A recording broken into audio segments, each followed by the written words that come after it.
It's been a big week for the Manosphere.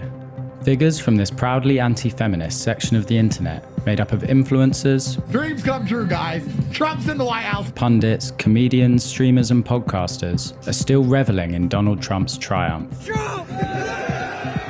And claiming they played a big part in helping him win what is being called the gender war election.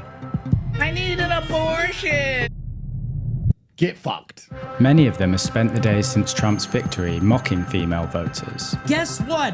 Guys win again. It's your body, my choice. As a president who was found liable for sexual abuse, ponders whether to radically redraw abortion rights across the US.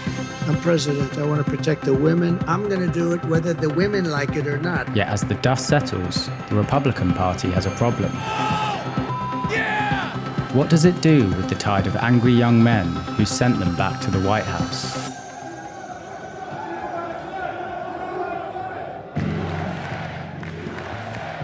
Though plenty of women voted Republican, the gender war election framing has been pushed by some of the world's loudest voices. Elon Musk, Trump's biggest supporter in recent months, tweeted, "The cavalry has arrived. Men are voting in record numbers. They now realize everything is at stake." The top reply came from the notorious influencer and accused rapist and human trafficker, Andrew Tate. His summary of the election? It's men versus gays and chicks. We have a new star. A star is born, Elon. Many have criticised the world's richest man for stoking the fires of gender conflict, and some have pointed out that more young women voted Trump than they did in 2020, with support increasing from 33% to 40%. Yet the increase in young men voting for Trump was even higher, jumping from 41% to 56%. Trump's support is strongest among young Republicans, Gen Z, and young millennials, giving him a crucial edge in what's being described as one of the most consequential elections in US history. Fuck Kamala. Trump 2024! And Trump's secret weapon in securing the so-called bro vote appears to have been his gigantic, chronically online 18-year-old son, Barron. Barron Trump, hey, you're pretty popular. He might be more popular than Don and Eric. We gotta talk about it. Barron Trump, along with his MAGA influencer best friend, Beau Loudon. The strategy is reaching an audience that maybe isn't being recognized. Joe Rogan obviously picked President Trump. I helped set that up too. I definitely talked to some people about that. Were tasked by the Trump campaign with helping to reach out to Gen Z men. Donald J. Trump! And they did it through their favorite influencers, many of whom were name-checked live from Trump's victory podium by UFC boss Dana White. I want to thank the Nelk Boys, Aiden Ross, Theo Vaughn, Bustin' with the Boys, and last but not least, the mighty and powerful Joe Rogan.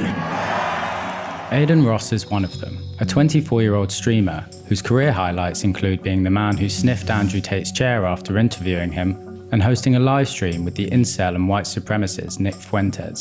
Dude, it's actually like a pleasure to talk to you, bro. A close friend of Barron, Aiden Ross hosted Trump on his stream in August of this year. My son Barron says hello. He's a great young guy, but he's a big fan of yours. What's up, Barron? Yeah, Barron's awesome. Barron also appears to have close links with the notorious influencer Andrew Tate, after the two were linked to a failed meme coin cryptocurrency. I'm going to text Barron. Him and I talk quite often. In private messages acquired by Vice, senior members of Tate's misogynist network, The War Room, speculated for years that the 2024 election would be a gender war, where the nuances of identity politics would fall away, leaving a direct battle between men and women. To ensure the result they wanted, Tate, Ross, the Nelk Boys, and a whole host of alpha male influencers spent election day telling their followers to go out and vote for Trump. If Kamala's in charge, we're one period away from global destruction. We need a man in power, we need a man in charge. When Donald Trump was announced as the next president, those same online figures were quick to gobble up the credit for galvanizing the so-called bro vote. Bring down the temperature. Despite outgoing President Joe Biden asking Americans to unite and set aside their differences, Trump's victory looks likely to kickstart another 4 years of division and rancor. It was always bigger than Trump. If you take him out now, it won't even matter. 7 people will replace him, bro. Women across the US are vowing to stop dating, marrying, having sex, or having children with men, inspired by the 4B movement in South Korea. We are just really sick of men's shit. This is the consequence of toxic masculinity. An offshoot of Me Too, formed after the murder of a Seoul woman in 2016, is grown in response to concerns including revenge porn and digital sex crimes. Pressing topics in the US, with women reporting an extreme uptick in online misogyny since Trump's win. And it's like, you're a fucking retard. In response, Nick Fuentes, popularizer of the inflammatory slogan "Your Body, My Choice," has been doxxed, with social media users posting his home address. He's already run into trouble with the law after macing a 57-year-old feminist on his doorstep. Hi. Oh my God, what are you doing? Get the fuck out of here. Even within the MAGA camp, the celebratory tone adopted by people like Fuentes and Tate is causing division.